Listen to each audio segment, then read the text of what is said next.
but is that selling out your culture by going over there? And I'm not saying it is, because listen, I believe being inclusive is very important. I want to be inclusive. I want to include everybody, because as a Black person, we should be all for inclusion, because we fight for it in the Sure. workplace and all this stuff. So Sure. we can't turn around and be the same way when it comes to our stuff. Right. But at the same time, though, it doesn't feel good to see somebody blatantly taking our stuff and just running with it.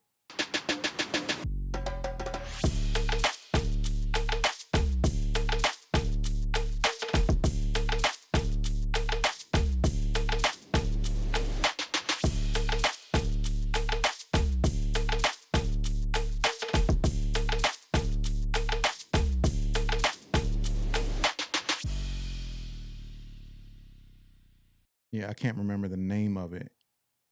It's like Hustle and Grind, but I bookmarked it. It was a show like that with I think either Sticky Fingers, or Phaedro Star. I think it was Sticky Fingers, one of the guys from Onyx, about like being some kind of hip hop mogul and nightclub owner. And it had a lot of Power vibes. This is years before Power came out, though. Oh, okay. It was only on for like 3 episodes and they canceled it. But I love the show. It was so Yeah. good, and they canceled the show. I forget the name of it though. I want to look it up. No, 'Cause this it was was a dope show. This was about two dudes. Okay. They were in New York, and they were independent, and they were trying to make it, but they had connections. I do know Freddie Gibbs was on it. He was on an episode. Is Freddie Gibbs? Yeah, Freddie Gibbs. Yeah. But it was something like Hustle and Grind, or Grind and Hustle, or Really? Okay. not Hustle and Flow, right? And I know it wasn't that, but the show was dope. I bookmarked it because the show doesn't come on anymore. It was years ago. Matter of fact, no, I wasn't on TV1. I can't remember the name of that. Okay. I know Freddie Gibbs was a part of some show that I think was like nominated for an award or something like that. It was like an ensemble cast. This is the last few years, though. It was more recent. No, it wasn't. No, it wasn't this one. These two, they were rappers, and then one of the guys in the show was more of a star than the other. And they wanted to sign him, but he was like, "Nah, I'm not gonna do it if my man's ain't coming." Oh, okay. But they can put comments on these videos, right? Can you put comments on the videos? Yeah. Okay. Well, y'all put comments. Let us know what show that is. Yeah. in the comments, you know. Of course. But check that out. Yeah. But podcast again. Look, I'm rocking a hat today. Yeah, man. Every time B come over, he got a hat. So I'm like, I got an Indie Unplugged hat and a shirt. Got to get B an Indie Unplugged hat and a shirt. I'm rocking too, man. You know what I'm saying? Can the people out there, can they order merch? Can they order it? Yeah, very soon. Okay. Yeah, they want to get some merch. They can rep the brand. Be on the lookout for it, man. You know what I'm saying? Spread the word, you know. For sure. They can a lot of good resources for independent artists on the come up, you know what I'm saying? Mm-hmm. And I don't care if you working a job and doing this on the side, or you trying to do this full time, whatever level you at, you know what I'm saying? We got resources for you, you know what I'm saying? That's right. To further you along on your journey in that independent grind, you know what I'm saying? Because we all gonna make it, baby. Together. We all gonna make it. That's right. And that's being optimistic, because of course everybody's not gonna do what's required, but if you do what's required, you're gonna make it. You feel me? I like if you do what's required. If you put hustle and grind, right? Yeah. That's crazy. Man, today is a good week, bro. Like it's an amazing week. I'm off all week. I'm off the job all week. And it's my birthday on Thursday. Oh, okay. That's what's up. Mm-hmm. Well, happy pre-birthday. Yeah. You know what I'm saying? Yeah. To the man behind Indie Unplugged, you know? Hey. Yeah, I'm going to be but you can tell by the gray. Yeah. Man, I'm already. Well, anytime like you are blessed to be alive, it's a good week, I think. You know what I'm saying? Anytime you here to continue to further on your journey, which leads me to say rest in peace to Fatman Scoop. Oh, you know, man. Passed away. Right. I say legendary hype man in hip hop. Legendary. Arguably the best hype man, one of the top best hype man ever in hip hop. Absolutely. You know what I'm saying?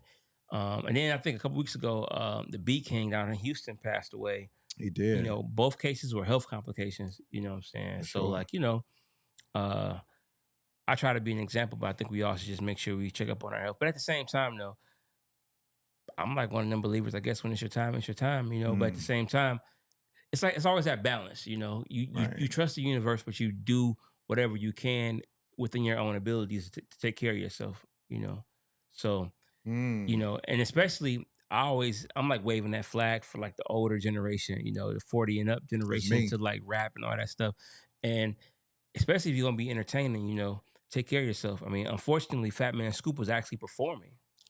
He was performing on stage when he passed out. Now there's videos circulating. I couldn't really watch the video because I just think it's just kind of like distasteful to even have it posted. But it's posted in a lot of places. I couldn't finish watching, so I don't know exactly. But apparently he passed out while he was hyping the crowd up. Right. Yeah, they said mid-show.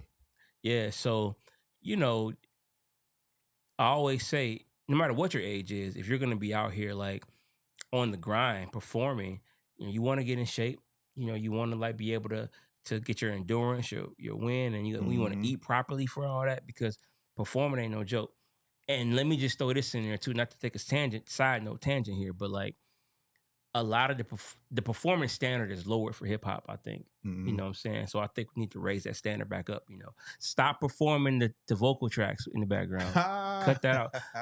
I think a TV track is the maximum if you don't got a hype man. You know what I'm saying? Right. But a TV track with some little background vocals to help you out is fine. But a whole song, man, we can hear that at home. With the main vocal still in the track? Nah. Cut that out. That's not a good look. They're not supposed to do that. Get in shape, get your wind in your breath, get a hype man. Put a TV track, I don't care. But like get a fan something that they can't get normally. Right. Give them a show. Because they could play that on YouTube, you know what I'm saying, in the car, I mean, well, you think about it though, man, like, the phrase health is wealth, right? Yeah. And the sad part about it is that us as black men, sometimes we don't like to go to the doctor, right? We don't like to go to the doctor. We don't like to get the health checkups. We don't like to get the prostate exams. You know what I'm saying? Like, I'm going to be 50 on Thursday, right? Team Virgo season. But okay. Yeah, I mean, like I need to take my tail to the VA hospital because I got the VA joint. Okay. Go down to the VA hospital and get the prostate exam. Like, that's what they got to. Oh man, they got to do that. He being graphic, y'all. They got to do that. He getting right to it. Look at the noise.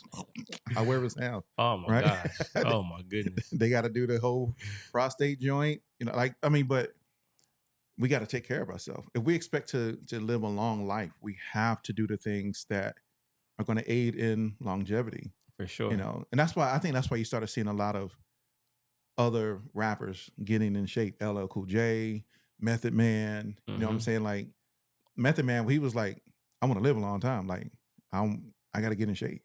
You know what I'm saying? Like, so I think for us is, I saw a thing was it today? I think it was today on Instagram from I think it was from Jay Presidente, right? It was like, men go out and get your prostate exam, get checked up, do this, do that. And it was like signed by a black nurse. Like, oh, yeah, for like, sure.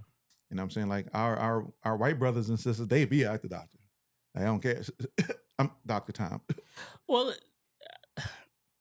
let me just kind of say that too, because I think a lot of times I heard somebody else talking about that. I was listening to a podcast today talking about how white audiences. Listen, man, I just came from the beach.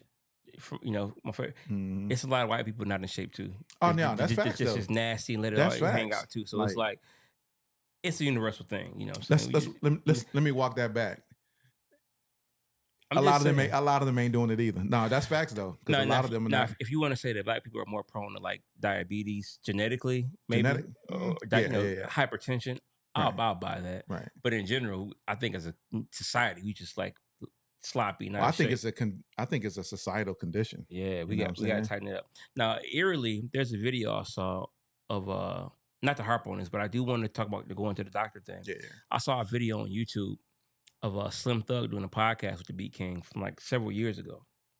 And the BeatKing was saying how he had turned 30 and he was having these health issues. Mm-hmm. And Slim Thug is telling him, man, go to the doctor. He's like, oh, no, man, I'm going to get... He's like, no, listen, you need to go to the doctor, and if they prescribe you any medication, take your medication. Go to the doctor, get your blood drawn, check your cholesterol, check your blood, all that. Yeah, man, but I'm just going to diet. I'm just going to do, and he's telling them, and it's just eerie to see that. Dang. Now, who knows?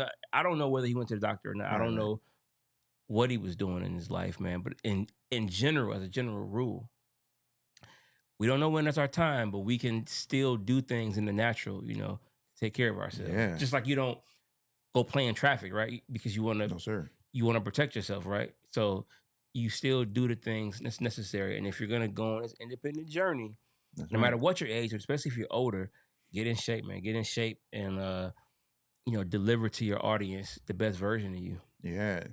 And so already know. I think the audience already knows that I'm a Franklin Covey certified facilitator, right? And so in the 7 Habits, we talk about that. We talk about it's called Q2 living, right? And it's making sure, right? Because in Q2, right, it has all these different quadrants, Q1 through Q4. But Q2 is all about the not urgent but important things that we got to do in life, right? And it is probably one of the quadrants that gets less attention. But in that quadrant are all the things that are absolutely important, absolutely critical, not just from a health perspective, just from a life perspective, right? Or from a maintenance perspective. So if you know that if you don't take care of your car, what's going to happen to your car over time? It's going to wear down. If you don't take care of your lawnmower and you decide to go cut your grass, but the lawnmower doesn't have oil or gas in it, it's not going to operate the way it's supposed to. Same thing with our bodies. Like if we know right now we should be working out and taking care of our body and eating the right types of things. Now I'm guilty. I think we all guilty of it because I just had a Snickers right before. You know what I'm saying? Hey, that nougat I don't know what nougat is made out of. Nougat, what is that? Nougat is the creamy centerpiece of the. Oh my God. That's crack inside of that, right? That thing. Man, I don't know what's in them candy bars, boy. But that I was like, that thing was so. Oh my gosh. But Snickers be busting, man. But that's also part of the whole problem anyway. But I think long story short, as independents, right? If we want to be in this game for a while, you got to take care of yourself, right? I think that is because we're starting to see a lot of people exit this world at a young age. Yeah, man, for sure. And we, you think of all, I don't want to go down a rabbit hole of overweight, like, from Big Pun to, right. 2/3 of the fat boys gone, except for the one that lost weight. Except for the one that lost weight. Lost weight, so the other two, gone. So, yeah, man, we got to, look, I'm going to tell y'all. Heavy D, Heavy D. I can go down the line, you know what I mean? Fred the Godson, rest in peace. Dope lyricist too. You know what I'm saying? So those are things we gotta like stay on top of, you know what I'm saying? For sure. Look, and so B sitting over here saying this, right? And so one of the things that I admire about B, I ain't never tell him yet, but I'm gonna tell him now, is so I don't know if it's every morning, I think it's every day, probably every other day. But he does, a lot of Instagram stories and Instagram videos. And in a lot of the videos, one of the things he talked about was not just being an observer, but being a participant.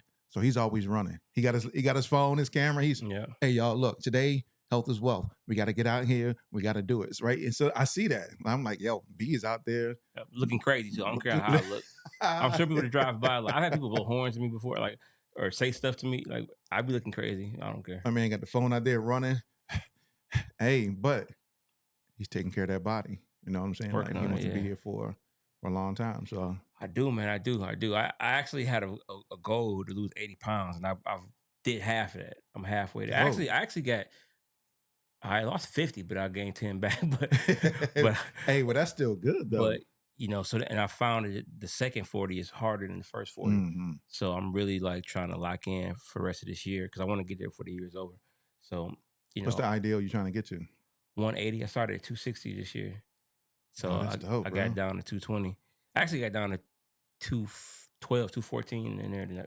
I got gained, Yeah, that's dope though. But yeah, 180 is around, my ideal. I think in high school I was like 160 in high school. So I ain't trying to get like skinny or nothing like that. Right. But yeah, I think 180 is healthy for me.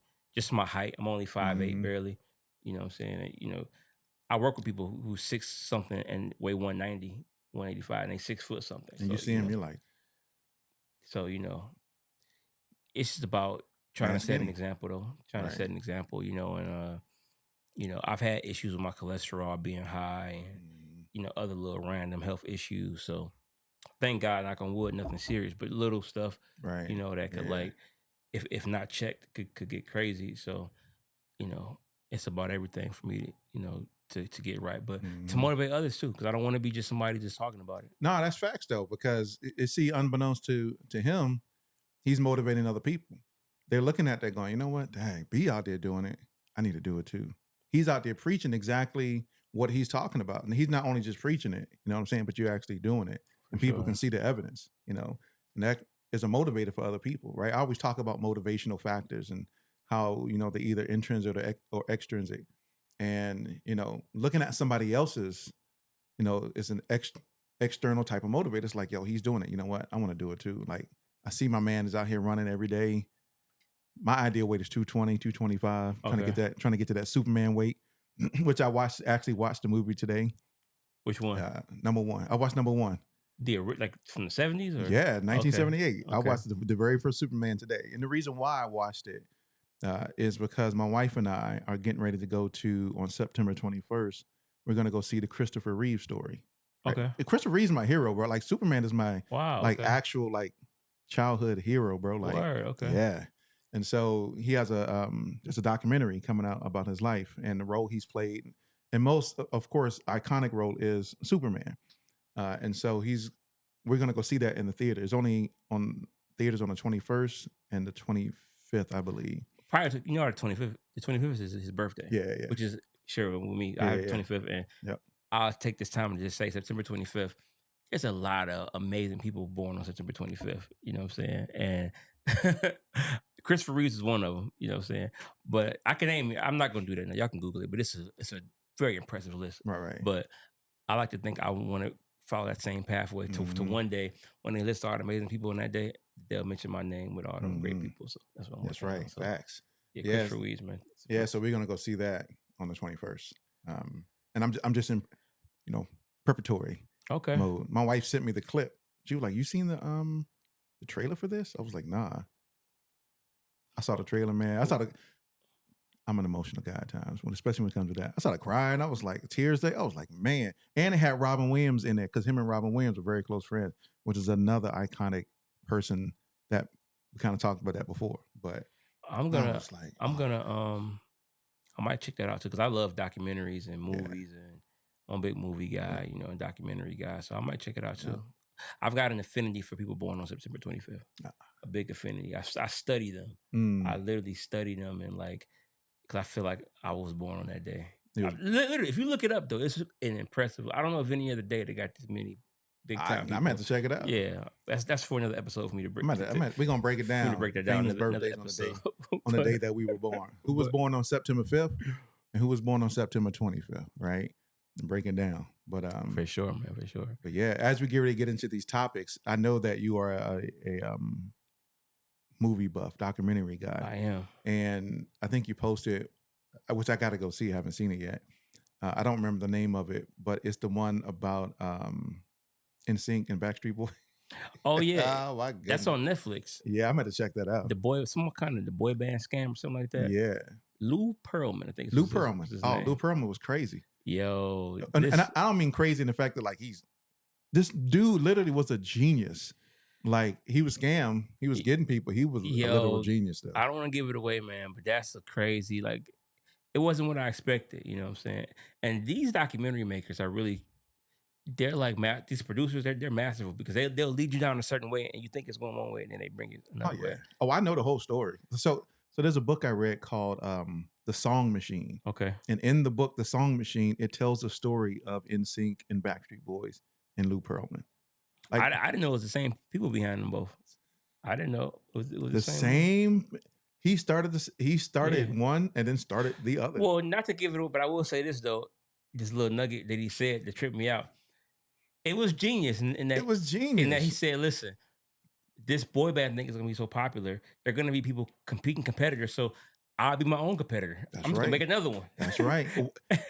And he did. Yeah. I mean, if you, I don't think it's a secret. Like, if you ever read the book, The Song Machine, you already know. If you already know the history of NSYNC and Backstreet Boys, you know. I didn't know. I didn't know that. I knew they were kind of rivals, and I knew that Backstreet Boys predated NSYNC, but I didn't realize it was the same person doing it. Yes, sir. So, if I'm having competition, it's gonna be me. He is a disruptor of himself. But that's what I meant by he's great. That's genius move right there, though. Yeah, man. Genius move. And which I don't agree with. The other genius move, once again, I don't agree with it. Is he was the de facto member. Oh yeah, the sixth member. Yeah. I was like, my man had a blimp company. He had a blimp, bruh. Yeah. I was like, this guy is out here doing. He was a trip, man. He was a trip. And literally, they sold, because he had a lot of groups too. Old Town. I think he had Britney Spears group, her whatever group he was with. He had them, and I'm talking about millions of records sold, platinum plaques, gold plaques, double platinum plaques. Yes, sir. Out the wazoo. Yes, sir. You know what I'm saying? And speaking of plaques and let's talk about it. Because here's the thing. That's one of my bucket list goals. Again, I don't want to be somebody that sits behind a microphone and just talks. I don't want to be like a Stephen A. Smith, Skip Bayless. I want to be an actual player of the game. I want to actually play the game. Because even like a Dan Orlovsky, if you watch sports here, he was a career backup quarterback. But at least he played the game and he was in the huddle, so he can like talk with some kind of authority because at least he played. Right. Whereas people like Stephen A., Skip Bayless, they didn't play, man. And don't get me wrong, y'all. You can talk about the game if you didn't play, if you do your homework and you study. Yeah, but don't criticize. But it's a certain tone in your voice. Right. Certain respect you got to have when you talk about a game you never played before. You got to talk about it with certain respect. And sometimes they talk crazy, you know. And I don't ever want to talk crazy about recording artists because I respect everybody. But at the same time, I prefer to be somebody out here in the game playing. Yeah, me too. You know what I'm saying? And just talking. So one of my goals, man, bucket list goals before I leave this planet, I would love to have a gold and or platinum plaque on the wall. A number one, Billboard number one plaque. Not no Billboard 52, whatever. Because these days, man, you can get a plaque for anything, right? If you call it, because they make money off of it. So if you, I thought it was only for number one records.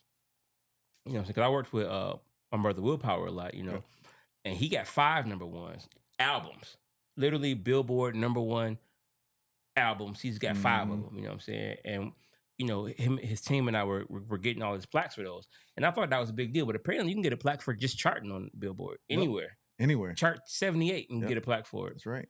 So I'm not talking about them kind. What? No, I'm like that's it. But does it matter though? Does it? Number one matters. Yeah, it matters. Well, I'm saying okay. So as we talk about this in the indie space, does it matter if it's a number one or does it matter if it's charted? It's levels. Of course, charting matters and it's significant. But I don't want no trophy for charting. I want a trophy for the number one. He want a participation trophy. He wants the top. Let me just make it clear.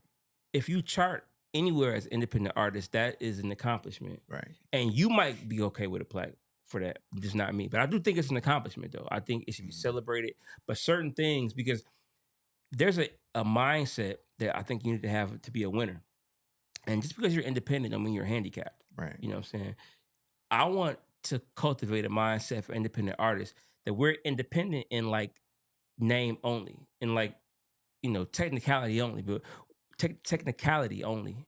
You know, we're technically independent, but we compete like we are major. Right. Our mindset is major. Hey, y'all, our music is major. Our product is major. Sure. Our fan base is major. So we're going to operate as such. You know what I'm saying? So, but don't get me wrong, though. It's an accomplishment. And here's the thing. You can say you feel a certain way until you get in that situation. So maybe when I chart 78 on Billboard, I might... But yeah, I did it. I might change my tune, right? You could. It's like those folks who criticize the Grammy Awards until they nominate it. Yeah, you know, and now they cool with it. You see that every year, right? But no, you can get a plaque for anything. But one of my goals is to have a platinum and or a gold plaque. And I've always had in the back of my mind. I saw this tweet by Russ where he complained about. I don't know if I got it right here in my notes. Yeah. So I can read it. If it'll open up on my phone, it won't open up. You gonna read it? Oh, here it goes. Okay. He says, "Yo, at RIAA, do y'all have beef for TuneCore?" It's his distributor. Yep. 315 has been beyond platinum for months, and we've been trying to certify it, and you keep giving us the runaround. I know the industry hates to see a platinum song on TuneCore that was distributed for barely $1. But yeah, get it together ASAP. So he's complaining about getting his song certified platinum, and I had to do some digging because I'm like, I wonder, you know, we all use, you know, the TuneCores, DistroKid, CD Baby, United Masters. How does the independent go about getting their record certified? And their instructions are right on the website for RIAA. And it's a process. First of all, you got to make sure that the song is actually being track properly. So you got to go to SoundScan first. Go to SoundScan, fill out a application for free to get. I think it's not an IDRC, might be a UPC code. I think you got to put in your IDRC, I believe. I'm just going off memory. Yeah. Oh no, I'm looking at the but auto requirements. You got to do that, and then you got to register with RIAA. Now the RIAA does have a lot of steps to get it certified because they hire investigators to investigate it. Like it's a whole big deal. So if you're an independent artist, it may be harder. Then you got to pay, I think, $400 just to get it certified. Not to mention paying for your plaque, which is another $500 and up. Mm-hmm. You know what I'm saying? So it's a process. But my question is that something that's even important to independent artists? It's important to me but I'm old school though. I'm in my 40s, so I come from the era where platinum was everything. Right. Doesn't matter if an independent artist is RIAA certified, gold or platinum certified. Doesn't matter. Does it matter? I mean, look, B, this is an amazing space right here, right? This is an amazing space we're sitting in. But wouldn't it be dope if you had like a platinum plaque there and go, you know what I'm saying? Think about that. Yeah, that's an accomplishment type thing, right? Like, but to me, aesthetically, it just looked like, wow, I'm like those are showpieces. You know what I'm saying? It's a showpiece of accomplishment of the work that somebody's done throughout their career to say that they made it to a certain level, right? So it'll be super dope to have gold and platinum plaques in here for the music that I produce because I am a participator, right? I don't, just talk about it. Mm-hmm. It would be super dope. As a producer, I would love to produce a number 1 song. I would love to produce a number 78 song. I'm okay with that. Mm-hmm. I'm okay with number 78. But long as it goes gold or platinum, right? It may not reach number 1. It can take time though. Look, Joe Budden, Pump It Up just went gold like a month ago. That song been out 30 years. 20, well, figuratively, but it's been out a good 20 something years. But it just went, and that's on a major label. Yeah. You know what I'm saying? So it may take a while, It may. And if you blow up, this is why putting out music is so important because you might blow up 10 years later, but like Kendrick Lamar, when he blew up, all his old stuff started to go gold. Yep. Like Section 80 was his old album. Yep. That went platinum after a while, after he blew up.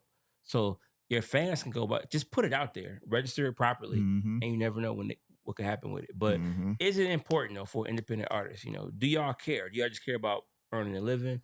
Because it seems so far-fetched for an independent artist. They probably don't care about that level of achievement.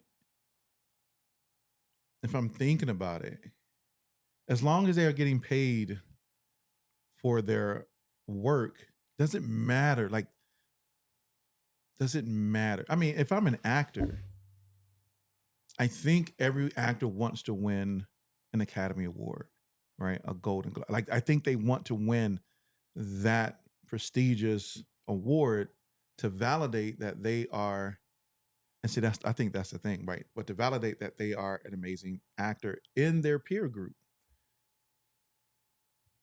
Probably. Do they? But see, I don't think they do though. No, but like certain things are subjective, certain things are objective. Like the RIAA is an objective board that like certifies based on sales or streams. Right. So that's kind of like different than, or if you're an actor, maybe do they have box office awards? Like this movie grows. Yeah, I don't know, but okay. So I'm not a Academy Award member or whatever the collective body is or membership for actors, right? The Academy of Motion Pictures, I believe. Right. Is it like the Grammys, right? Because the Grammys is a voting system among peers. So if you are I am a professional member of the Grammys. I'm not a voting member yet because I haven't reached the criteria to be a voting member. But I know many, many, many voting members. So I can't vote. Whenever they come out, I can't cast my ballot in because I don't have 12 songs yet, which I'm about to fix that. Right, 2025. I'm about to fix. There you go. I'm about to fix that. All right, he said it, so now I can hold him accountable. Oh yeah, he said it. Oh yeah, 2025. I'm going to be a voting member. It's going to happen. Trust me. Good. But it's a peer voting system. Public doesn't do anything, right? We kind of talked about this the other day on the last podcast. Public doesn't vote. peers vote. And then those peers vote for, okay, whether it's people that they like, or if it's, I mean, could they do advertising? Like I get the Billboard magazines that come with, for your recommendation, and it's a thick book like this. Every artist that's, nominated for a Grammy. I don't know if acting is the same way, right? I mean, RIAA is a actual.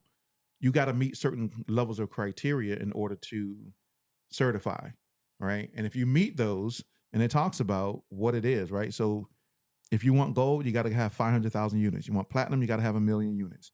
If you want diamond, you got to have 10 million units.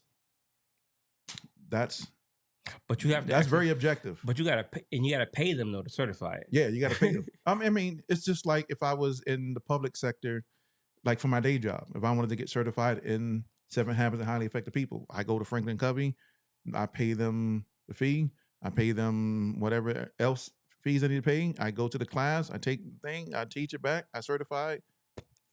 So yeah, you got to pay them to get it and apparently, certified. Like in Russ's case, they said they've been getting a runaround because they can look and say, okay, well, they got to verify the sound scan numbers, they got to verify the streams from the different companies, and all this stuff, and they can say, oh, these don't count, or you sold a bundle package here with the download included, that don't count, because they got all kind of rules.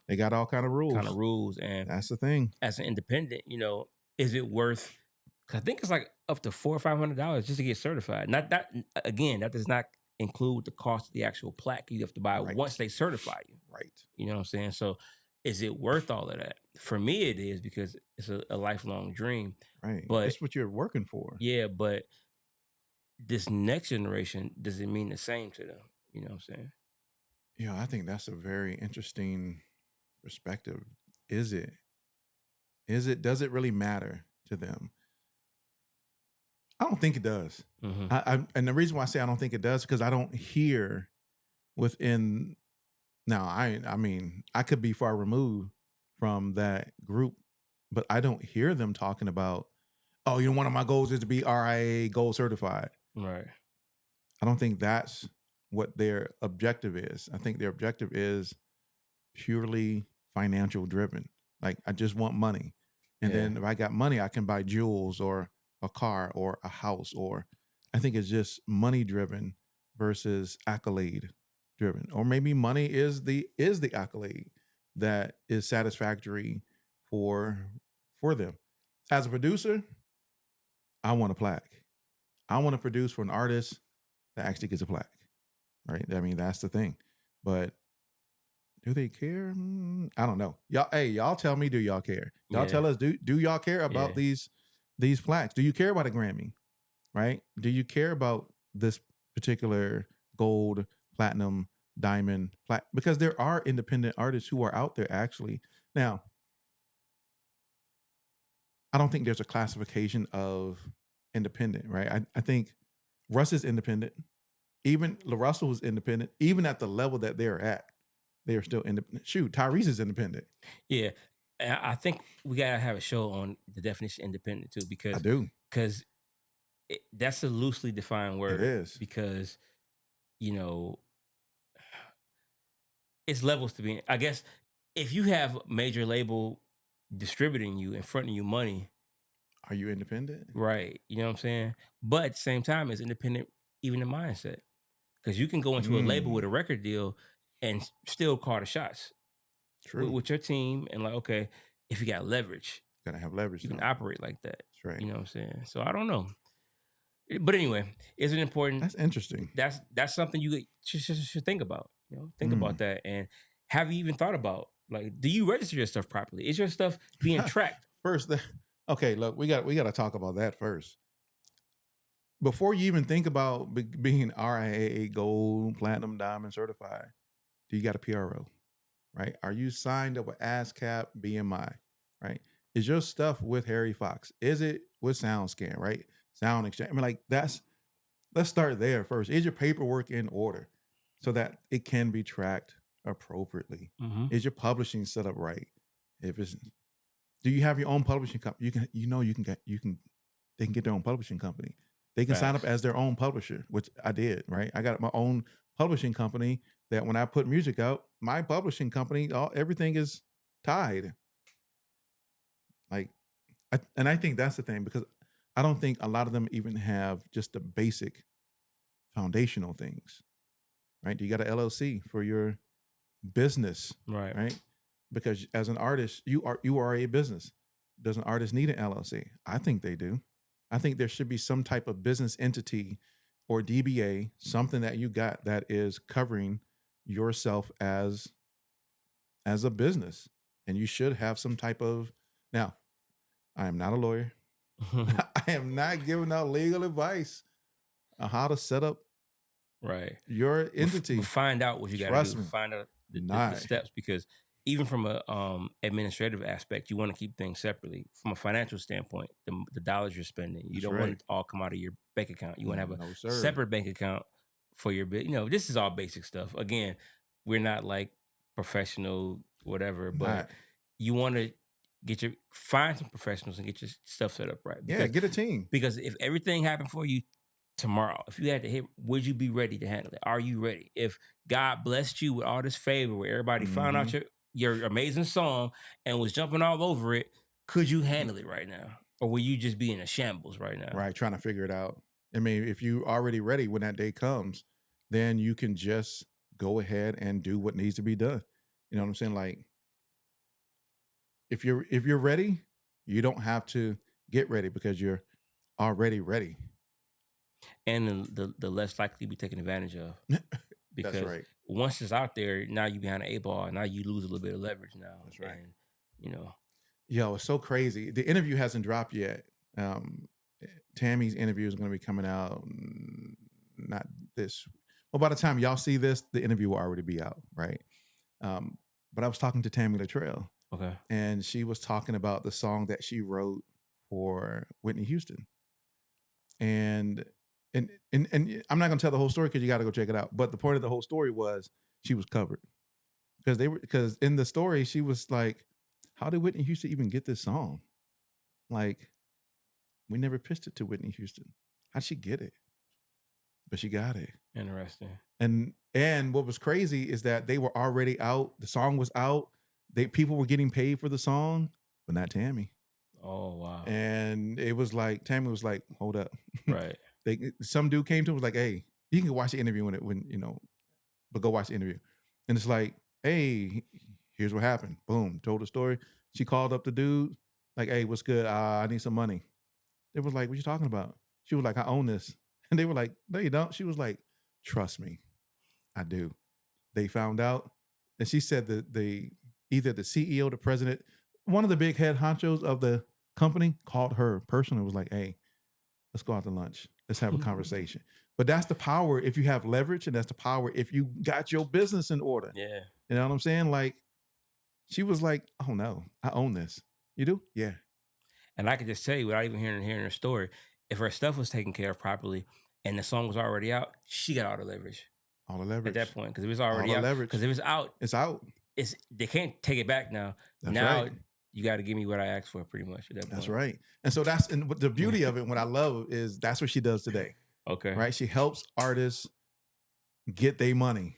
Listen, y'all, this is another. I love it. This is another reason, and you can make a commercial out of this. This is another reason why you should sign up. You should sign up for the platform. You know what I'm saying?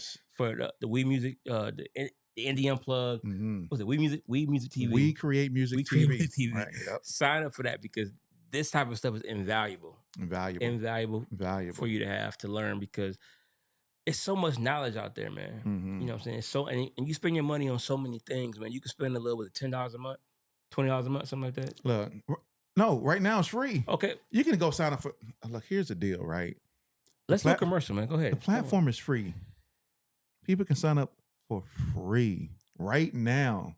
It's easy. All they got to do is just go to wecreatemusic.tv, click input your email, click sign up. Now, if you want to be a contributor, you can be a contributor for the dollar amounts that you would like to contribute, or you can become a founding member of the platform. You get access to everything, right?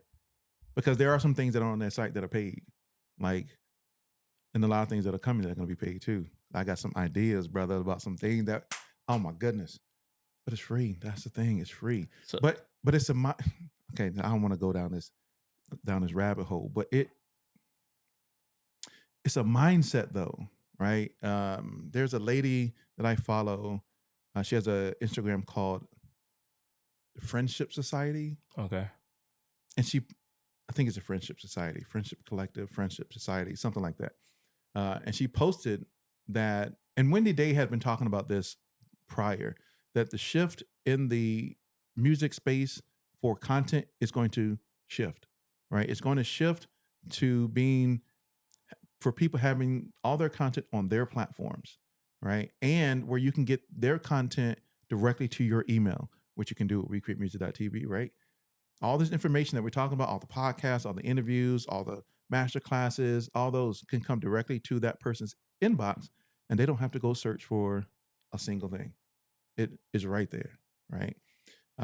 But I was telling her in the comment, I was like, it's a mindset shift though, because we are so used to going to YouTube and just looking through YouTube for all the content. Let the algorithm feed you. Right. And it's like, this is all specialized content. All the content you're going to need that you don't have to search. It's all right there. Well, think about it. The way we did education 10, 20, 30 years ago, and of course I'm still an advocate for formal education, college and all that stuff, but for different reasons though. Right. For different reasons. But if you're just trying to get knowledge, information, it's a different ballgame now. You don't got to go to school for all that. You can just, it's at your fingertips. Mm-hmm. You can just find your discipline and lock into one of these platforms that's in your discipline and just educate yourself. Yeah. You know what I'm saying? And it's a lot cheaper than when you think about the cost of formal education, college and all that stuff. A whole lot, way less expensive for that. And again, I'm an advocate for all those educational places for other reasons, like networking and going through a program and like learning about life and all that. That's for it. But if you're just trying to get information and knowledge, back then you had to go to college to learn. Now you can just go on the internet and YouTube University. Yeah, and so that's the commercial's over for that. That's my commercial, man. Sign up for We Create Music TV. You know what I'm saying? Do it. Because stuff like that though is valuable. For sure. To hear from somebody who wrote a song for Whitney Houston and they tried to, stuff like that is they try to get in there. She was like, oh no, I ain't having that. It's priceless. Like, I own this. Speaking of not having stuff though, not having that. My next topic, man. I don't know if you have more to drop on that. No, we good. We keep talking about this cultural appropriation stuff and what we not having, because we not having our culture get stolen from us, right? Look here. And some of this K-pop, I'm gonna say some of this K-pop stuff is kind of borderline, in my opinion. It's acceptable, but it's like, my daughter brought this to my attention a few months ago. She's like, Dad, there's this discussion going on YouTube about culture. She barely knew what it was. Like, what is cultural appropriation? Because what do you think about this? And she showed me this video about a group called XG. And this song is called Woke Up. Yep. And man, the song is, can I say that? Can I say the song is actually fire though? It is fire. The song is like mad. The song is fire though. But it's like, it's kind of like, and she showed me this video, somebody asking was it cultural appropriation, and I think it was a black dude. And I think in the end he said it wasn't. I forgot. But in the end they loved it, but it was like and I'm not saying it is, but it's a discussion worth having. Are we just kind of like, because No, go ahead. I just don't know how to feel, because she rapping all kind of different styles and stuff. You know what I'm saying? And it's just like, I don't know, man. You know what I'm saying? I don't know. And then they got a lot of other songs too. But that song Woke Up, I think, is their most popular song. It's got like millions and millions and millions and millions of views. You know what I'm saying? And so I don't know, man. So we about to break it down. Okay. Right. I am all about the definitions of things, right? We talked about this a lot. I'm all about the definitions. Like, I don't like having. We talked about appropriation, right? Right. We talked about that a couple weeks ago, right? Okay. Cultural appropriation is the adoption of an element or elements of one culture or identity by members of another culture or identity in a manner perceived as inappropriate or unacknowledged. This can be especially controversial when members of a dominant culture appropriate the minority cultures. When cultural elements are copied from a minority culture by members of a dominant culture, and these elements are used outside of their original cultural context, sometimes even against the expressly stated wishes of members of the originating culture, the practice is often received negatively. Culture appropriation can include the exploitation of another's cultures, religions, and cultural traditions, dance steps, fashion, symbols, language, and music. And it goes on to talk about a whole bunch of, right? But that's the definition. So yeah, I mean, like, I don't know. Culture appropriation. Because my thing is there any black people involved with that? You know. But even if it is, well, no producer, writer, maybe no K-pop, man. The only no. There's a lot of black people involved in K-pop. No. There's a lot of very talented producers and songwriters. Let me tell you what that have been. They got their big three over there too. Exported over there. You know what I'm saying? So there's been a lot of writers like that, famous that's getting paid over there real nicely. You know what I'm saying? Of course, I know one. But even that though, if it's behind the scenes, that's still kind of like, cause just because they getting paid for it, don't mean that the people are not appropriating the culture. Is that viewed as selling out your culture though?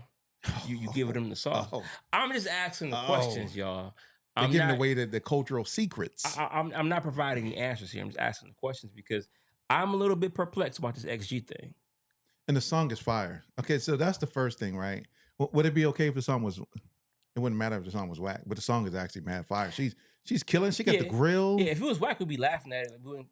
She got the grill. She got the helmet on. She's like, yeah, she is like killing it. But it's a culture appropriation, and she's taking elements of black culture's music and dance for gain. Does it say for gain? I'm sure in here somewhere it's tied back to gain, right? It says culture appropriation considered harmful by various groups and individuals, including indigenous people working for cultural preservations and those, right? It goes through a whole bunch of different things, right? It's exploiting those cultural elements for financial gain, right? Is that what is happening? Probably. Probably, man. I don't know. Probably, right? Probably, right? Is it? Yeah. I don't know, man. Here's the question. How come in black music, culture appropriation is always a discussion, but we don't ever hear other cultures talking about how black people are culture appropriators? Like, we don't appropriate. Do we appropriate other people's cultures? Well, look at the. Do we do that? And don't give me. We talk about how black people started everything on this, but the country music stuff is going on. You know what I'm saying? Oh yeah, everybody's going over there. And it's like, I guess at the risk of sounding racist, there's been people in the country world that are like kind of talking bad about the Beyoncés of the world, that's doing this country music. And, because, I mean, what's the difference? Again, you could tell me about how black people started country. I'm talking about what country music is today. Right. Where it is right now, today.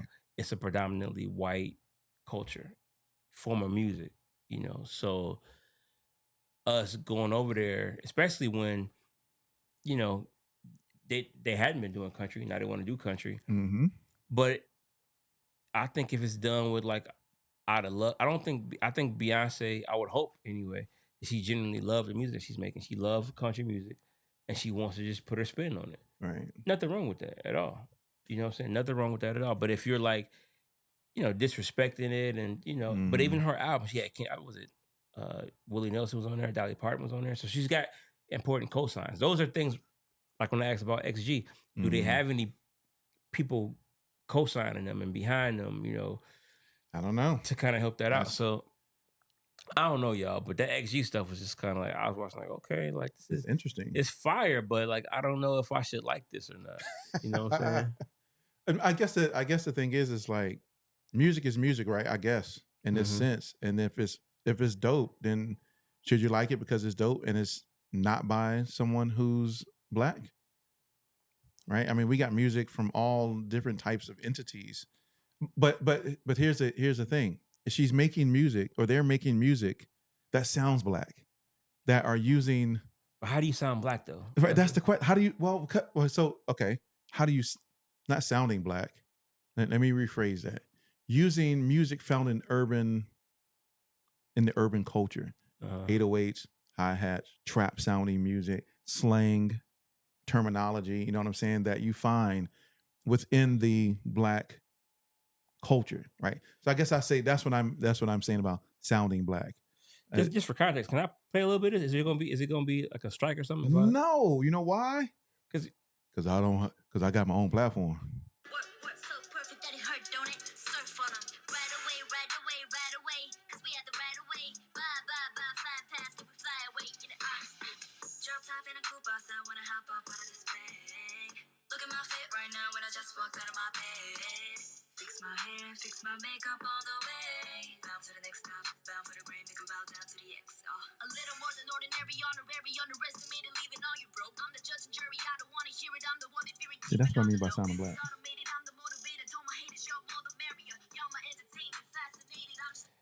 So my question is like, if you didn't see who that was, you think it was somebody from the culture?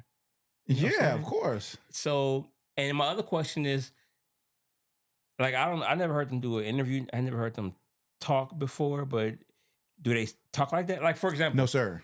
For example, no, come on, Iggy Azalea, right? Come on now.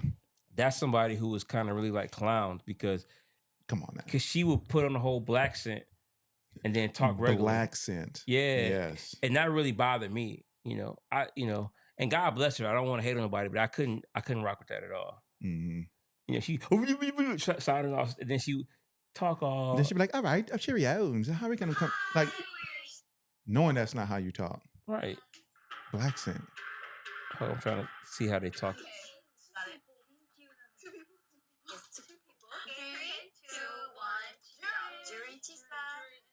See, of course not. I understand why you chose Hinata too, but I chose Dream. You got to put on the black scent.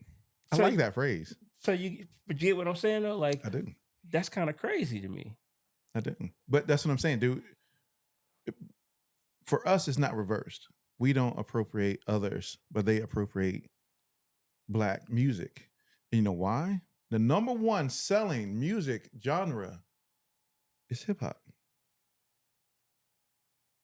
Absolutely. It's hip hop. I just feel like, again, I don't want to be a broken record on this show because we talked about appropriation before, but we're going to keep talking about it. But I think it keeps happening. We got to make sure we don't let our culture get taken from us. And it's kind of a weird. But how do we stop the culture getting taken away? And this is a difficult part for me, Brian, because I love everybody. I want to be inclusive. I don't mind. Sure. I think anybody should be able to participate in our culture if you respect it. And if you know what I'm saying, I don't want to just say, if you're not black, you can't rap or you can't make urban music. But we want it to be authentic. You know what I'm saying? Mm-hmm. For example, this is another one. This is girl, Clare. Clare Siobhan. Yeah, she's Siobhan. Making a lot of noise from Detroit but I think it's a little bit different because she's literally rapping like how she would normally talk. You know what I'm saying? Mm-hmm. Play a little bit of it. Oh shit.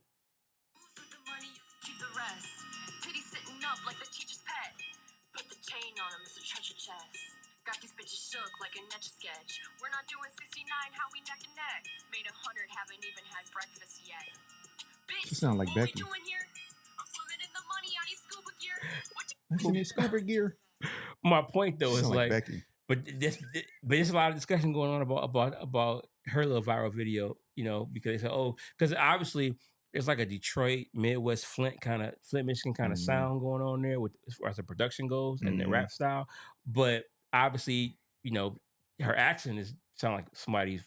She in the video, she's dressed like she's working in the office, with her dog. So it's kind of like a play on that. But my point is, where do we draw the line though? Like, is that authentic? Is she being her white self rapping? Like where do we? Because there's folks mad about that's blowing up. So it's like, what's the rules here? Like, what are there any rules? That's the thing. Are there rules? There's no rules. Again, I'm not here with the absolute answers, but I am asking the right questions. I think we need to define what's appropriation so that we can regulate this stuff. You know what I'm saying? Because regulators. Obviously this girl from this white girl, she's backed by people from the culture. Like she's backed by, you know, black people backing her, producing her, and all that stuff. You know, but again, like I said are earlier, they backing her though, or do but they see it as like a money grab because they know that? And is that selling out though? Is that selling out? Or is that different from? I ain't got the answer, Sway. Is that different from Probably. these black people going over to Korea to do K-pop or China or Japan to do K-pop? You know what I mean? You telling the secret to the guaylo? Is that what you're doing? No, I'm just saying. Is that like, what's happening? Is that Uncle Tom? It's funny. I explained to my daughter what Uncle Tom was the other day. What's an Uncle Tom, Dad? Okay, let me break it down for you. What is that? But is that selling out your culture by going over there? And I'm not saying it is, because listen, I believe being inclusive is very important. I want to be inclusive. I want to include everybody, because as a black person, we should be all for inclusion, because we fight for it in the workplace and all this stuff. So we can't turn around and be the same way when it comes to our stuff. Right. But at the same time, though, it doesn't feel good to see somebody blatantly taking our stuff and just running with it. Is it well, is it blatantly taking it and just not doing anything? Is it just taking it, or is it taking it and being successful? Because there's a lot of, see, that's the thing, right? Can they do rap music, but do we draw the line at a certain level of success that they reach by using those elements that are not a part of their culture to attain that certain level of fame, when they probably would have never attained it if they never adopted, elements of black culture in their music? But I think I look at Russ, for example. We talked about Russ' tweet earlier about the RIAA. Russ is somebody who I think handles the culture well, because he is very careful to make sure that he respects the culture. Right. Like, for example, he's tweeted about lyricism lately, about how artists use hip hop and they try to water it down without respecting one of the very foundations of rap music is the lyricism. So we can't allow that to just kind of. And I thought that was very important for him to speak out, because he doesn't have to, because he sings on his records. He does a lot of singing, but he does a lot of rapping too. You compare that to like a Post Malone, who I think never really rapped to me. I never heard Post Malone actually spit a bar. I always heard him singing. So the fact that he doesn't claim hip hop, I think he never was hip hop, in my opinion. Then isn't he going over to do a country album? Yeah, but my thing is, he was never really hip hop anyway. He might have sang, but he never really spit a bar. Not like Mac Miller. I'm just saying, Mac Miller got bars. He had bars though. Oh yeah, Mac Miller was nice, man. Was real nice, man. It's a lot of white rappers that are nice, that respect the culture. And again, I think that's what it is. I'm all for respecting the culture. It's respecting. So what if they respect the culture, but they just using elements of black music to elevate, and what if this is their way of appreciating black music, is by adopting those elements into their music, into their culture? I think the issue becomes, maybe not, maybe y'all tell me, is it the issue is when they are benefiting from it, and the benefit is not attained by others, right? Is it I'm gonna say it, boy. Are they taking black jobs? Black jobs. It's hilarious. Are they taking black jobs? Oh man, that's the question. Is it? You know what's weird though, because black people, maybe they taking black jobs, is a small percentage of the overall consumer base of the music. For sure. Right? Yeah. So, and that's where it gets really dangerous, because obviously as black people, I don't want to use the word depend on, it's a bad word to use, but we don't depend on, but we benefit from all cultures participating as far as a consumer standpoint. Sure. And we want that, right? We want to make a living, buy the concert tickets. So there was a rapper named No Name from Chicago, a female rapper. She stopped rapping for a while because she's so pro-black, super pro-black, to the point where she's just, in my opinion, she's a little bit too far going over there, in my humble opinion. But she said something years ago, because most of her fan base was white. She do all these concerts and these festivals. And she said, I'm not gonna perform no more because y'all are white. and I'm tired of performing for y'all. So I'm just gonna stop performing. Wow. She I was mean, like, I'm done. I'm paraphrasing. Right. But she had a problem with like, and I think more recently she said, "Well, I got to feed my, I got to make money." So now she's performing again now. Right. But her 'Cause you gotta audience feed is your family. predominantly white, but she's so pro-black Right. to the point where she almost sounds anti-white. Almost, I don't know, but Yo, can you imagine that being anti-white in your music, and the majority of the people who listen to your music are white? it's crazy. It's crazy. That's crazy, right? It is crazy. And again, I don't want to like now. Well, so let me speak anything wrong about her career, but my whole point of that is the fact that like as black people, we got to be careful because if all our consumers aren't black, then all they got to do is just erase us, and now they got their own people buying their own stuff from their own stuff. From their own people. You get what I'm saying? I said it crazy, but I mean, but when you think about it, if you go back to the story of Lou Pearlman, that kind of was what the overall objective was, right? So Lou Pearlman, of course, Boyz II Men at that time were the biggest R&B group that existed, because at the time NSYNC and Backstreet Boys and all those groups didn't exist. And so he said, how can we take that model of who that group is so that, you know, when you go into the homes of white families and you go into those rooms of their daughters, they aren't seeing black guys on their wall. Well, you backed it up even further. New Kids on the Block, you know, Right. from Boston, based on New Edition. They're based on New Edition. Right. You know what I'm saying? So they copied New Edition for the masses, and they became huge. You know what I'm saying? That's right. Arguably bigger than, I don't know the numbers, but arguably bigger than New Edition because they were white. You know, they took the elements of black music and they profited from it. And I think the issue is profiting from it, but there being no reciprocation back to black culture. And I think I remember Nice and Smooth. I love Nice and Smooth. They did a feature for New Kids on the Block, and it was a real big deal about them selling out because they did a feature New Kids. I thought it was dope. Yeah, it was the whole thing, the whole crossing over, right? Like, why we got to cross over to them? Why do I think in the movie that one of my favorite movies, The Fire Heartbeats, right? Mm-hmm. You know, JT was upset because the manager was talking to the record label, and the record label, when they did the cover to I forgot the name of the song that they put out, but I mean, of course, it's a fictional story, but the elements are true. Where it was like, this ain't us on this album cover. Like, why we always got to cross over? How come they don't never cross over to us, right? And it's like, oh, but now they are, and that's the issue. I don't know if it's the issue. I don't know. Now they are, right? Now they're taking elements. Well, I think back then, let me kind of go back. Back then, they were saying that black people had to sound white and look kind of white to present themselves to white culture. But now all cultures are taking elements of black music. And I think that's the issue, is profiting from it and not having any type of reciprocation. Is that a word, reciprocation? I think so. That is going to be right now. To black music or the actual culture, right? Should they be taxed? Should there be like a black music tax? If you have elements of black music in your songs, you got to pay like a 10%. I think it's more than that too. I think that it should be penalties for violations. Let me give you let me give you an example, because certain things rub me the wrong way. I mentioned Nice and Smooth, who I love, by the way, one of my favorite groups of all time, did a collab with New Kids on the Block, and they got vilified for it.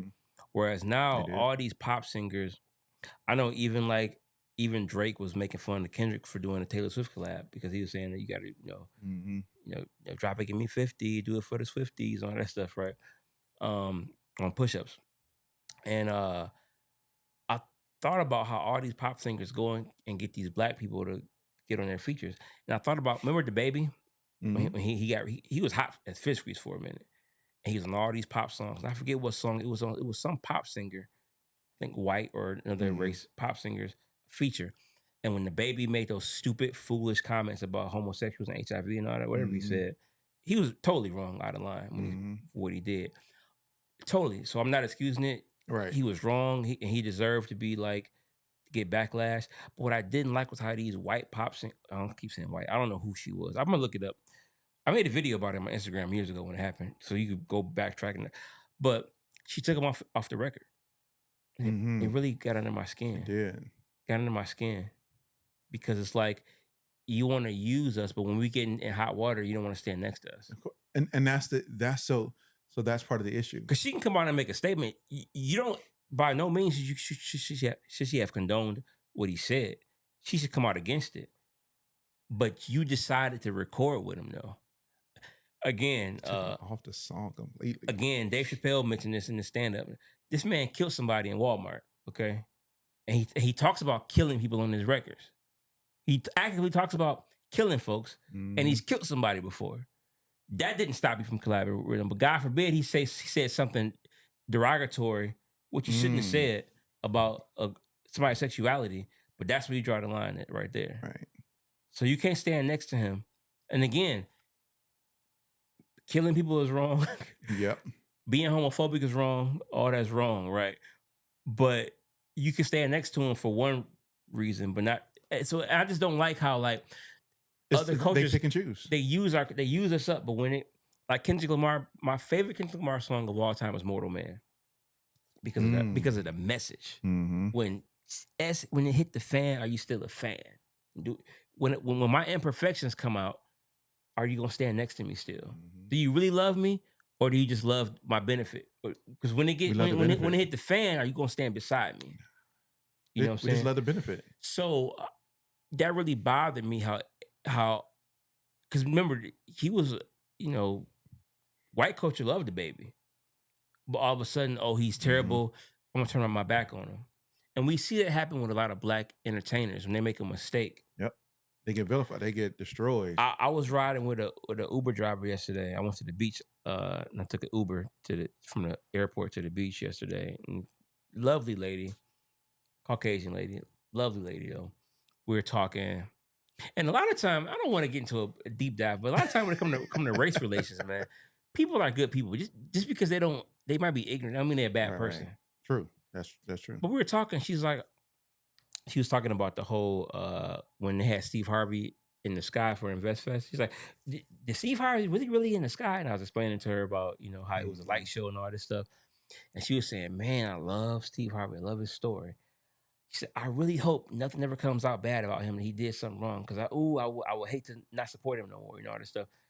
And I explained, I said, listen, I'm like, I hope nothing bad comes out about him either.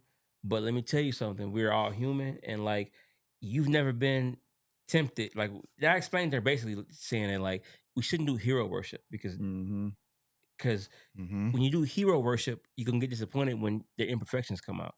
That's right. Because nobody's perfect and nobody's above temptation. And just because, as a matter of fact, she's like, you driving Uber, I got my little business I'm trying to do. We never seen them kind of millions that they dealing with. Right. So we never seen the kind of temptation they're dealing with. Not excusing bad behavior, right? But when people make missteps and stuff, we got to be careful with judging because we never been in that situation before. So I say that to say that people are waiting to turn their back on you when you mess up. And I think that when it comes to black culture, you look at the R. Kellys of the world, and even Bill Cosby, and they're waiting to cancel you. Right. But is it deeper than? Is it because you're just some other N-word that's just entertaining? Okay, now let's find the next one. Or do they really love you? And for the most part, they don't love us, man.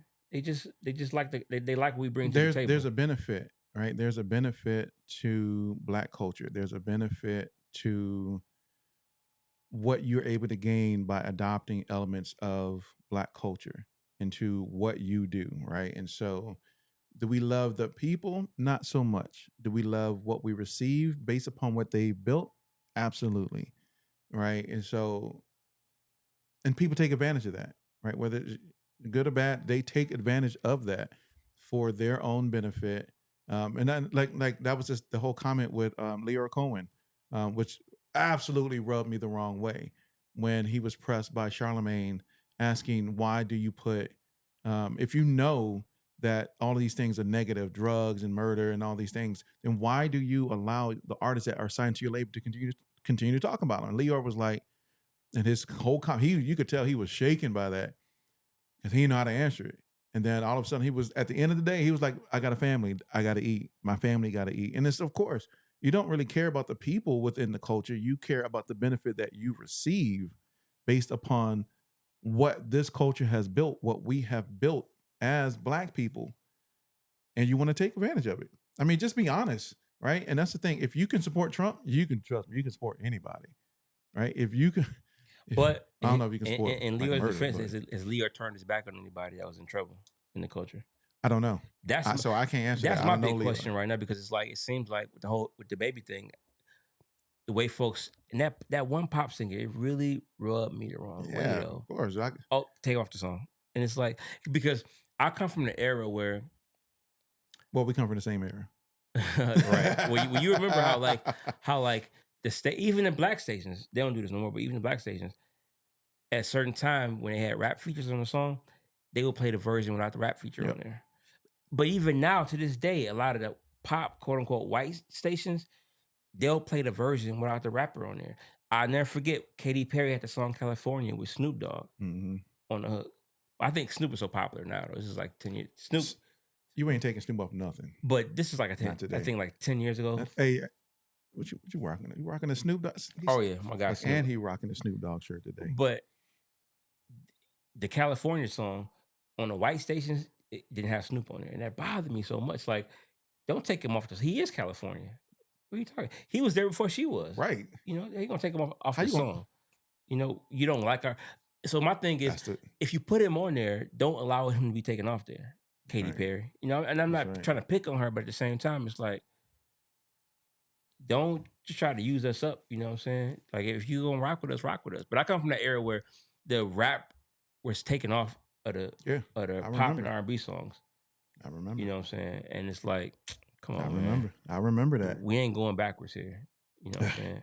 Well, you know, part of it, as we get ready to segue into the next thing, I guess, is we talked about rules, right? Talked about the culture being taken away. We talked about, there has to be certain people in place that are able to stand guard and be watchmen for whatever's happening within a culture, and then to be able to give that counsel or that pushback or that, you know, like you're not going to come in here and just, I mean, think about like a company, right? Like if I had my own organization and I hired an employees, or these employees came into my company and they decided to do their own thing or to take advantage of what we were offering in order for them to have, no, it's my company. I'm going to fire you. But do we have power to fire people that come into our culture? I mean, they don't. That's the question, right? Fire. Oh yeah, but that's back to my point when I said there ought to be penalties. I'm glad you mentioned that because it brings my point back home. I think when a pop singer does that, she should be excommunicated from, like, it should be like an unwritten thing. You know what? We ain't working with you no more. Excommunicado. Remember what Jim Gray interviewed Pete Rose, and he pressed Pete Rose, and then like it was like the World Series the week later, and Jim Gray went to interview somebody after a game. He said, "No, Jim, we're not talking to you right now. For Pete Rose, we're not giving you an interview. We got together and said we not because what you did to Pete Rose." So similarly like that. Hey, you took the baby off a song, so you ain't getting no hip hop features. You ain't getting no more hip hop features. Like all the top rappers come together. You know, we ain't working with her no more because we don't like how she did the baby. Right. So you ain't getting no hip hop features for 2 years or however long. Yeah. So you go make your little records and whatever it does, but you ain't getting none of us. Can you imagine the power that would? Oh my goodness. That's what needs to happen, though, man. The magnitude that would have in the culture, widespread, if we had people at those levels who were the watchers and the gatekeepers to say, "Oh, we saw how you did that." No, we as a collective body, we're not going to stand for that. So as a collective body that governs, right? Call them the governors. I don't know what name they need to have, but it don't even got to be official. It could be unofficial, but it can be unofficial. There needs to be a penalty when people misuse the culture. And I really had a problem with that one particular thing. So, and the baby was laughing. He said, "Well, I got paid $100,000 for it anyway, so I don't care." But it's the principle. It's the principle, and that's the problem because the next person gonna come and take that $150,000. Exactly. And who cares about the culture and about, to quote Leor, I got family to feed. Got families to I'm feed. gonna take that 150,000. Forget upholding the culture here. You know what I'm saying? And that, my friends, is a sellout. Selling your culture out. That is the definition, because now you're placing more, and that's the thing. I got to eat, so I'm going to place more value over money, on money than standing up for the culture. But if you think about it, if you're hot enough, what they offering it anyway, then you don't need them. Get another pop singer who loves the culture and work with him or her. Right. You know? Facts. But people don't think like that. They just see the carrot in their face and they want to bite. Facts. So kind of around the same vein is right. We talk about respecting hip hop. We're talking about in this case, the situation that happened with I love how you titled it, right? Regional appropriation. We talked about culture, the whole culture. Well, I didn't know the right word. I still don't think that's the right word to say. I don't know what it's called. When you come into somebody's city and try to take advantage of it. And of their city. Because, hey, here's Shreveport, Louisiana, somewhere that's untapped. And I've been there many, many, many times to Shreveport. I'm doing a bourbon road. Ooh, there's some opportunity there. Let me set up shop there. The tax is probably cheap. And cheap in the mud. I can come there. I can put, ooh, Shreveport, yeah. Let me go ahead. But, you know from working in corporate, there's a thing called corporate responsibility. That's right. When corporations come into cities, they're obligated to be philanthropic. They're obligated to help the community. That's right. Or else the community, this is all corporations, Procter & Gamble, the pharmaceutical companies. When they come into a town and set up shop, they don't just come to do, but they got to get a part of the community. They got to make donations. They got to go into the schools. They got to so I'll let you tell. I don't know, but Hurricane Chris and 50 got into it because Hurricane Chris felt like 50 Cent came and did his Humor and Harmony weekend there. He built a movie studio there. He brought in like Dave Chappelle, Cat Williams, all kind of rappers, The Baby again, Gillian Wallow and Keith Sweat, you name it, for this big old weekend of entertainment. And Hurricane Chris said, "What about the Louisiana rappers? How come you ain't, And I guess there was like somebody, Rob G or something. Got me. Rob 49. No, Fredo Bang was there. He's from Louisiana. Yeah. Master P was there. So there were some. But I understand though what Hurricane Chris is kind of saying. Mm-hmm. But he jumped out the window on 50 Cent. He went crazy on 50 Cent and I later apologized too. Yeah, I think it was how I'm good because it was how he did it. It was the approach, right? So here's a question: were they both wrong? Right? So was 50 Cent wrong for going into that city with his organization, building a movie studio, having the festival, conducting business in that city without corporate responsibility? Right? I mean, you're absolutely right. When organizations go into cities, right? If Amazon was coming here, right, which they built millions of Amazon facilities. They're everywhere, all around where I live, right? They have certain type of corporate responsibility within that community. I mean, even when you think about it from like a film perspective, if a film company was coming into your city to film, there were certain things that they had to do. If they were going to shut down the block and film and nobody could get in and out, they would put all those people up at a hotel, make sure they have food, make sure they were paid, whatever the case was, right? But the question is, was 50 Cent in the right or was he in the wrong for going into that city, doing what he was doing without any type of corporate responsibility and or any type of the word I'm looking for probably is like touch point or connection or with the local rappers who were there. I think that would have been a difference if he would have went and said, "Hey, I'm going to do this festival. I'm going to be bringing in these type of people, but I also want to be inclusive because I'm coming into your city and I want to make this a great partnership between us and Louisiana, specifically Shreveport." Right? I've been to I was stationed in Fort Polk, Louisiana. Right? Shreveport, hour over there. We've been there many times and got homies who live there. When I went to their city, right? So it's kind of like that phrase, when you're in Rome, do what the Romans do. Like, but was he right? And then of course I would say Hurricane Chris was wrong. How he came at him though. He did. He came at him. I think that it's kind of too early to tell though. You got to get a man a chance to set up shop, right? Like he just got there, so I mean, like that's number one. True. Let's see what he does. Let's see, is the studio even open yet? You know, who's employed there? Let's just figure all that out first. Right. Second of all, we don't know who he's contacted. Master P was there. Master P, I know Shreveport it's far from New Orleans, right? Yeah. But it's the state, and he's arguably the biggest thing outside of Cash Money from that state. So he was there in full support. You know, so I mean, it ain't like it wasn't nobody there. Right. But Shreveport in particular, I don't know if, I guess Hurricane Chris is from Shreveport. I don't know. Or Baton Rouge. But my thing is, gotta give it time, man. And diplomacy would take you everywhere. You gotta be diplomatic, man. You gotta like, again, that's something, if you love your city, you love your state, you want to be on top of that. Mm-hmm. Let me give them a chance. Let me go through the back door. Let me, use some back channels and get in touch with 50 Cent. Maybe I got to go through Yayo or somebody, Tony Yayo. Maybe. Let me, Uncle Murder. Let me find out what's going on here and, right. and try to like give him a chance to kind of ingratiate himself. You know what I'm saying? Mm-hmm. But even then, when all else fails, okay, you know what? 50 Cent is appropriating. He ain't really looking out. I'm going to handle it, but that's not how to do it. That one, how to do it. Let me give y'all a tip, man. For all y'all coming up in the independent game, man. Very, very rarely, I would say 99% of the time, when you have conflicts, grabbing your phone and doing this and that ain't how to handle it.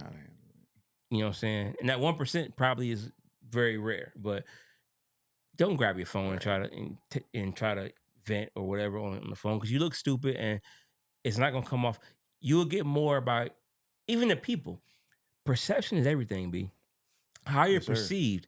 You can be in the right, but look like a hater and lose the popular vote among the people. That's right. On how you approach it, your method for communicating your dissatisfaction with whatever took place. It's about perception, y'all. It's all about perception. You want to be too cool for school. You want to like. I like that. Too cool. You want to be smooth. You want to like be unbothered.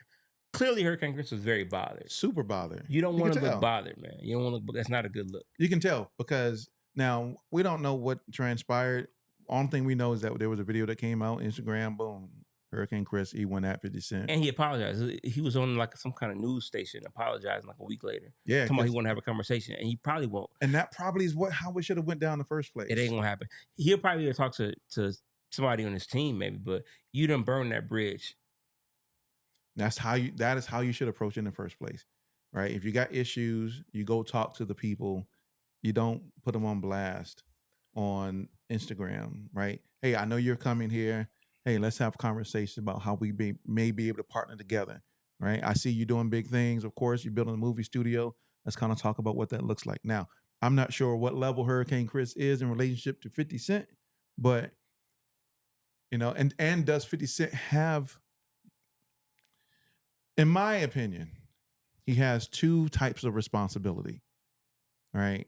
Personal responsibility, corporate responsibility. One, because he does have a corporation that's coming into a major U.S. city, and that is going to be providing jobs for families, right? And I'm sure the people that are going to be coming in when he builds the movie studio that's there will be Shreveportians. I don't even know that's the y'all tell me, is that what it is, right? They're going to be, locals. They're going to be people who probably are an hour away, right? Louisianans. Louisiana, from DeRidder, Leesville. I'm shouting y'all out, right? DeRidder, Leesville. But they may come from those different areas. We don't know. We got to give it time. I think for me, it's in the inception of knowing that you were going to go to that city, that you had plans to do X, Y, and Z with your festival, with your organization. Would it have been more amicable for you to approach it from that position and say, hey, here's what I'm coming to do. Hey, you know what? I want to make sure this is a smooth process. Let's get with some of the local individual, because companies do that too. Companies go in from a corporate responsibility perspective, and they do focus groups and they do touch points and all these conversations with the locals before they actually move in. Town halls, right? Yeah. Trust me, we had town halls down here before they started building all the Amazon warehouses to talk about it. To get Amazon people came in to kind of talk about what they were going to do and how they were going to build jobs and increase, the population with all types of stuff. Sometimes you even have, like an example, not far from here is the Marvel movie studio, right? Okay. Down at Trillith Studios. Man, these dudes built a whole community at Trillith. Shops, amazing shops, housing. These are nice houses, dude. Like, man. But that was part of it. They wanted to build a community where it was going to be beneficial for all parties involved. Yeah, it makes sense. I think if he would have did that, I don't think Hurricane Chris would have responded the way he did, but I still think Hurricane Chris was raw. Yeah, man. He came at him. You got to give it time. And second of all, the local people probably enjoyed it anyway. Enjoyed having Dave Chappelle and Cat Williams come, and have all these cool events and stuff. And as independent artists, and you bring it back home, you're going to be going to new territories, building fan bases, and new countries even, because there's going to be a demand for your music around the world. As you go to these places, you got to respect the places where you're going. You know what I'm saying? Find you, and here's a pro marketing tip. I heard Russ do this when he first started out. Go find somebody from Gary, Indiana, if you want to break in Gary, Indiana, and do a song with them. You know what I'm saying? Exchange fan bases, and that's facts right there. Get involved with the charities there, wherever. Start with your neighboring states. If you live in Alabama, what states touch Alabama? You know what I'm saying? Go in these territories. So I'm not mad at 50 Cent for like seeing opportunity, because as independent artists, you got to look for opportunity to grow. Let's say you make a certain kind of music. Well, this kind of music might be popping in this country or this state. And yeah, it might make sense to go there. Right. But while you go in there, ingratiate yourself. Find the lay of the land, you know what I'm saying? And respect that territory you're going into. Facts, B. I love it, man. I love it. Some game for y'all, man. It's a game. Y'all got to get it. I'm telling you. Join WeCreateMusic.tv.